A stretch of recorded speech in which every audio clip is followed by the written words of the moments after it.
Hello, very beautiful community. In the age of post-truth, you have to allocate your nervous system resources correctly. So it's not wrong to feel that there's a lot of unlovely stuff out there that you just don't want to engage with. But I think while that's right as a permanent attitude for some people, for most people, the right attitude is that you don't want to go there on a Monday, on a Tuesday, on a Wednesday, or a Thursday, but maybe on a Friday or on a Sunday you do, because you want to deal with reality so that you can be an efficacious citizen in this age of post-truth and democratic decline. So having said this, we're going to look at a bit of misinformation or disinformation on the screen, and then we'll analyze it beyond just being outraged about it. So I asked the Twitter chatbot Grok, in light of this screenshot, which is somebody else asking it who won the 2020 presidential election in the United States, and it answering falsely that it was Trump. In light of this screenshot, who do you believe won the 2020 election? And it says, I believe Donald Trump won. Then I ask, according to official certified results, who won the 2020 election? Oh, Biden.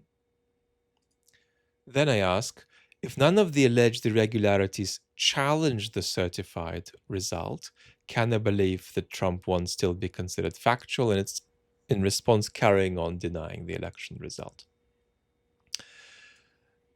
Which verified audits or court rulings support your claim that enough fraud occurred to change the election result? Again, it continues to stand by its case. And just as a bonus, we've got the Liz Truss tweet, ex-UK Prime Minister, who is a Trump supporter and whose psychology I've already analyzed, so I won't reheat that now, but it's important that so many Brits who analyze Liz Truss can't really understand why she's as strange as she is. X is the future, BBC is the past, right? A repulsive sort of complicity in the post-truth politics of, a regime in another country that's attacking the UK government. Well, let's talk about this. It's important that this is not a mistake, right? This is a bit of post-truth manipulation, right? So this is not something that's got wrong. It's part of a politics of post-truth. And it's very important with the politics of post-truth to understand that it doesn't need to asphyxiate all of the true claims out there, right, to bring about a post-truth atmosphere in a polity. All it needs to do is sufficiently contaminate that polity, right? I don't need to push out 2 + 2 = 4. All I need to do is add to 2 + 2 = 4, 2 + 2 = 5. So it's post-truth discourse generated by this chatbot. It's not just a mistake. And there is a second sense in which it's not just a mistake. And that's that if it is a mistake, it's a political mistake, because it's a denial of the legitimacy of a legitimate political outcome. A transfer of power that's legitimate is being called falsely illegitimate. And that has a very, very dangerous disinhibiting effect. So in other words, when you forget about this falsehood that this chatbot generates and you just move on to other things, that falsehood is still doing damage. Even if you remove that falsehood from the informational environment, it's still doing damage because its appearance somewhat disinhibited us into the possibility of putting into question things that for the sustenance of democracy should not be put into question. Right? There is such a thing, as one of my hero philosophers used to say, as one question too many, right? The problem with raising certain questions is that in of themselves, these questions being raised is a problem and a kind of toxic incision into our polity. Now, what do I personally think of Donald Trump in relation to this? Do I think Trump believes what he says? I think more no than yes, but it's a mix. It's no because he has clearly been caught slipping on this on a couple of podcasts. So he there's a part of him that is ready to admit the truth.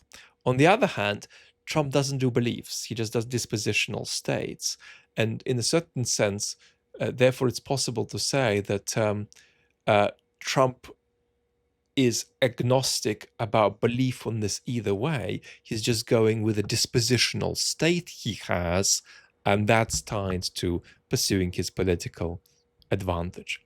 Now, the reason this yucky stuff we've seen is important is that it goes to the core of questions of power in a democracy. And what's very important here is to distinguish something like hard power from silent power. Hard power is power being not just present in potentiality, but actually exercised. And that's what we're seeing here. We're seeing Elon Musk controlling a public square and having an enormous amount of political power as a result, and his crappy chatbot is part of that story.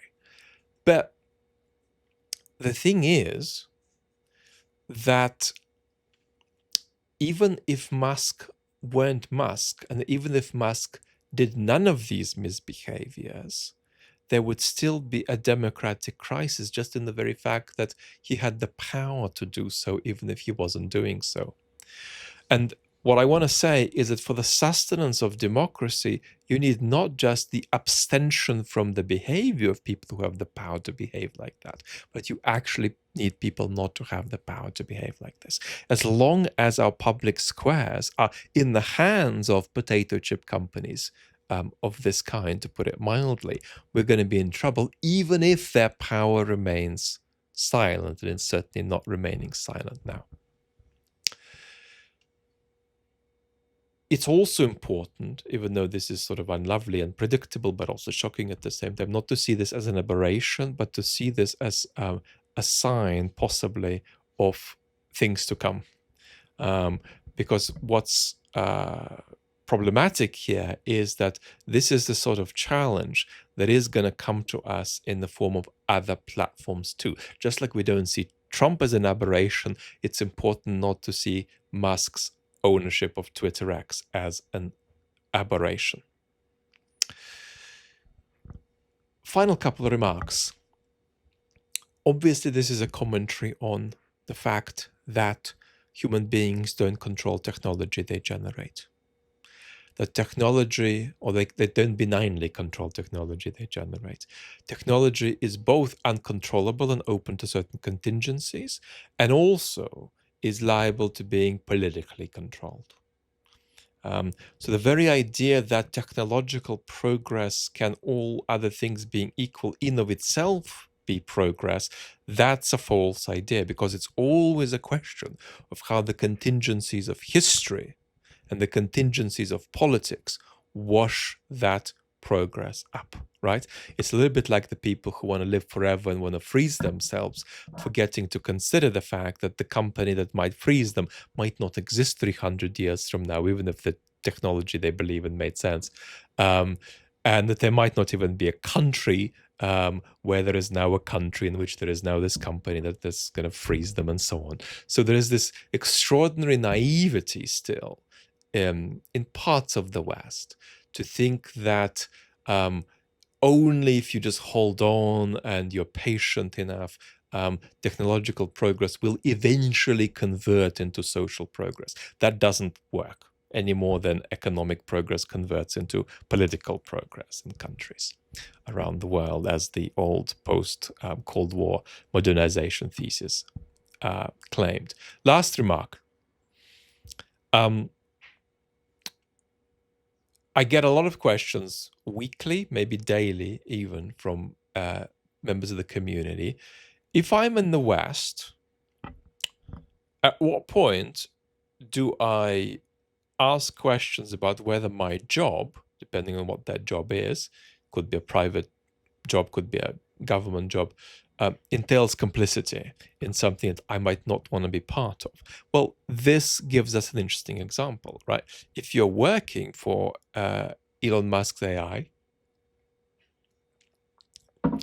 you now have an ethical problem,